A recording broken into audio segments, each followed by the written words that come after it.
Возлюбленные во Христе братья и сестры, жители Республики Коми, Христос воскресе! Воскресение Твое, Христе, спасе! Ангелы поют на небесах, и нас на земле сподоби чистым сердцем Тебе славите.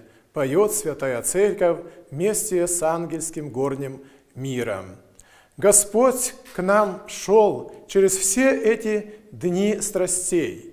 Пострадавший на кресте, приготовив себя, Он восшел не только к Отцу одесную Бога, но и сошел в ад преисподней, чтобы вывести Адама и Еву.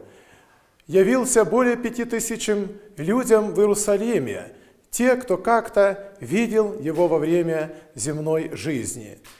Интересно, эта подготовка. Не человек готовится, чтобы встретиться с Господом, а Господь Иисус Христос готовился, да еще как, путем страданий крестных, чтобы встретиться в аде с Адамом и вывести его оттуда. Это неизреченная радость, это огромная любовь Бога-человека к роду человеческому.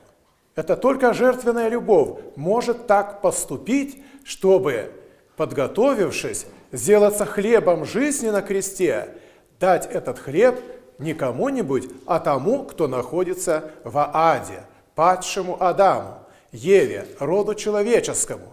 Поэтому Пасха является огромным праздником освобождения рода человеческого.